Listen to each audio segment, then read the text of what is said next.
लिए अभी लाने की क्या जरूरत थी? सारे जो विपक्ष के नेता हैं सब कह रहे हैं कि ये ठीक चुनाव के पहले नोटिफिकेशन लेके आए हैं। पहली बात तो सीए की जरूरत क्या थी और इसकी नोटिफिकेशन चुनाव के 2 या 3 महीने पहले? देखिए, मैं पहले टाइमिंग की बात करता हूँ जी।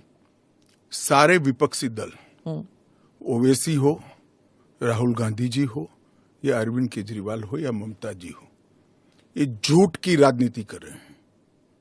इसलिए टाइमिंग का महत्व नहीं है। भारतीय जनता पार्टी ने 2019 में अपने घोषणा पत्र में कहा है कि हम सीए लेकर आएंगे और पाकिस्तान, अफगानिस्तान और बांग्लादेश के जो शरणार्थी है उनको नागरिकता देंगे। तो भारतीय जनता पार्टी का एजेंडा बहुत स्पष्ट है और वो एजेंडे के आधार पर हमें बहुमत मिला है। 2019 में ही ये बिल संसद के दोनों सदनों ने पार कर दिया। उसके बाद कोविड के कारण थोड़ा लेट हुआ। अब टाइमिंग का क्या महत्व है?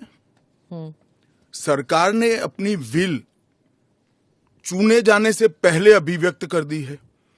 चुनने के बाद फर्स्ट प्रायोरिटी में पहले ही साल में दोनों सदनों से इस कानून को मान्यता मिल गई है। रूल्स फॉर्मेलिटी है। अब टाइमिंग का या पॉलिटिकल गेन या लॉस का सवाल नहीं है। अब विपक्ष तुष्टीकरण की राजनीति कर कर, एपीसमेंट की पॉलिटिक्स कर कर वोट बैंक को कंसोलिडेट करना चाहता है। मैं उनको विनती करना चाहता हूं कि आप एक्सपोज हो चुके हो, ये मत करिए। पूरे देश की जनता जानती है कि सीएए इस देश का कानून है और ये 4 साल में मैं कम से कम 41 बार बोला हूं कि ये होगा, चुनाव के पहले होगा। अब क्या मतलब है टाइमिंग का सवाल करने का? तो इतने साल तो हुआ नहीं ना, 2019 के बाद अब हुआ है। स्मिता जी, मुझे एक बात बताइए, wheel of legislator, wheel of government bill से प्रकट होता है या रूल से प्रकट होता है? ऑब्वियसली बिल से। रूल व्यवस्था करता है, जो करने में पहले कोविड के कारण और बाकी सारे पॉलिटिकल इश्यूज के कारण लेट हुआ। मगर कब से नागरिकता मिलेगी? तो 2014 के पहले से। वो थंब रूल वहीं का वहीं है। आज क्या फर्क पड़ गया है बताइए? कोई फर्क नहीं पड़ा है। भारतीय जनता पार्टी को के लिए ये पॉलिटिकल गेन का मुद्दा नहीं है। भारतीय जनता पार्टी के लिए, हमारे नेता नरेंद्र मोदी जी के लिए अफगानिस्तान, पाकिस्तान और बांग्लादेश से आए हुए करोड़ों शरणार्थियों को उनका अधिकार देने का मुद्दा है, उनकी वेदना से मुक्ति दिलाने का मुद्दा है और उनकी 3 पीढ़ी को न्याय देने का मुद्दा है, जो कांग्रेस पार्टी ने कभी नहीं दिया। आप कह रहे हैं जो बाकी समुदाय, बाकी जो रिलीजन्स हैं, चाहे हिंदूज हैं, जैन हैं, बुद्ध हैं, सिख हैं, उन सबको तो मैं मानती हूँ, ठीक है, देवर रिलीजन्स बॉर्न इन इंडिया। नहीं, आंकड़े पर पारसी और अगर आप पारसी और ईसाइयों को ला सकते हैं, उन वो जो रिलीजन्स है, they were not born in India, तो अगर आप पारसी और ईसाइयों को ला सकते हैं तो मुसलमानों को क्यों नहीं? देखिए, मुस्लिम आबादी के लिए ही वो हिस्सा आज भारत का भाग नहीं है। वो भूमि इसीलिए दे दी गई थी। फिर तो हर देश से अव्यवस्था से जो आना चाहिए, इसके लिए भारत के दरवाजे खोल लो। भारत कहां बचता है? अखंड भारत के जो लोग हिस्सा थे और जिन पर धार्मिक प्रताड़ना हुई है, उसको शरण देना मैं मानता हूं हमारी नैतिक जिम्मेदारी है और हमारी कॉन्स्टिट्यूशनल रिस्पॉन्सिबिलिटी। और स्मिता जी, आप आंकड़ों की गहराई में जाइए। जब विभाजन हुआ तब पाकिस्तान में 23% हिंदू थे, हिंदू और सिख थे। आज 3.7% बच गए। कहां गए सारे? इतने सारे तो यहां आए नहीं। धर्म परिवर्तन हुआ, अपमानित किया गया, 2म दर्जे के नागरिक के नाते इनको रखा गया। कहां जाएंगे ये लोग?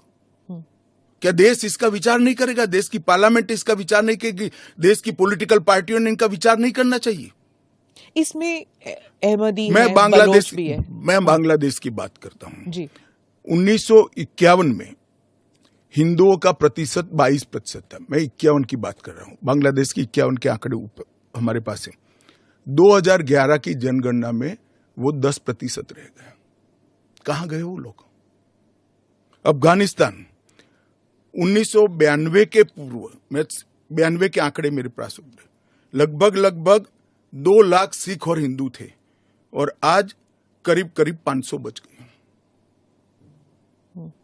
क्या इन लोगों को अपनी बिलीफ से जीने का अधिकार नहीं है? वो जब भारत एक था तब हमारे ही थे, हमारे ही भाई है, हमारी ही बहन है, हमारी ही माता है। अगर यही थ्योरी को आप अपना लो तो पार्टीशन के बाद इतने सारे शरणार्थियों को क्यों लिया? उसका भी तर्क नहीं है फिर तो वही मैं बाकी रिलीजन्स के बारे में बाद में आती हूँ, पहले मुसलमान समुदाय के बारे में बात करते हैं, क्योंकि चाहे ओवैसी साहब हों, चाहे ममता बनर्जी हों, और फिर बहुत से विदेशी मीडिया जो है वो भी कह रही है it's an anti Muslim law, because आप मुसलमानों को नहीं शामिल कर रहे हैं, तो वो क्राइटेरिया ही है कि मुसलमान नहीं होने चाहिए। ऐसा नहीं है। आप इस लॉ को आइसोलेशन में नहीं दे सकते। इस देश का एक इतिहास है। 15 अगस्त 1947 को देश का विभाजन हो गया, देश 3 हिस्सों में बंट गया। वो बैकग्राउंड है। भारतीय जनसंघ, भारतीय जनता पार्टी हमेशा विभाजन का विरोध किया। हम कभी सहमत नहीं थे। इस देश का विभाजन धर्म के आधार पर होना ही नहीं चाहिए था, मगर उस वक्त किया गया। जब धर्म के आधार पर आप विभाजन करते हो और वहां जो अल्पसंख्यक है उन लोगों पर ढेर सारे अत्याचार हो, धर्म परिवर्तन कराए जाए, इनकी महिलाओं को अपमानित किया जाए, वो माँ बहन बेटी के लिए वो शरण में आए भारत की, तो क्या उसको यहाँ नागरिकता का अधिकार नहीं है? और स्वयं कांग्रेस के नेताओं ने आजादी के वक्त सैकड़ों भाषणों में कहा है कि अभी मारकाट चल रही है, अभी जहां है वहां रह जाइए, बाद में जब कभी भी भारत में आएंगे आपका स्वागत है। परंतु बाद में इलेक्टोरल पॉलिटिक्स चालू हुई, वोट बैंक की राजनीति चालू हुई। अपीसमेंट के कारण वो वादा कांग्रेस पार्टी ने कभी पूरा नहीं किया जो आज नरेंद्र मोदी पूरा कर रहे हैं। 2019 में आपने एएनआई को इंटरव्यू में कहा था कि जो हिंसा हुई थी उस वक्त, सीए के कारण जो हिंसा हुई थी उस वक्त आपने कहा था एक डिसइंफॉर्मेशन कैंपेन है और वो आप दूर नहीं कर पाए उस डिसइंफॉर्मेशन को, मिस इन्फॉर्मेशन, डिसइंफॉर्मेशन जो भी।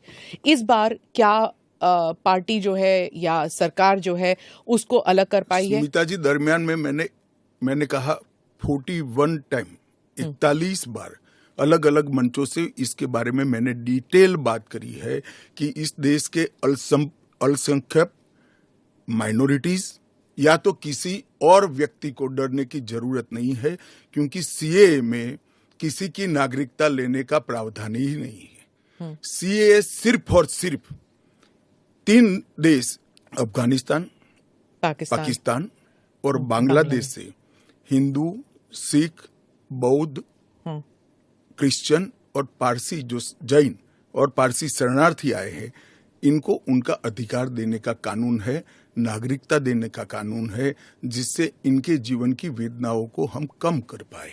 मैं जैसे सीए को इतना वक्त लगा, जिस तरह फार्म लॉज को रोल बैक किया गया क्योंकि सच अ लॉट ऑफ बैकलैश, तो क्या अगर इंटरनेशनल प्रेस में आने लगे और अगर यहाँ पर सड़कों पर लोग उतर आए तो क्या ये भी वापस ले लिया जाएगा? देखिए, सीए का कानून कभी वापस नहीं जाएगा और भारत की नागरिकता सुनिश्चित करना ये भारत का विषय है, भारत की संप्रभुता का निर्णय है।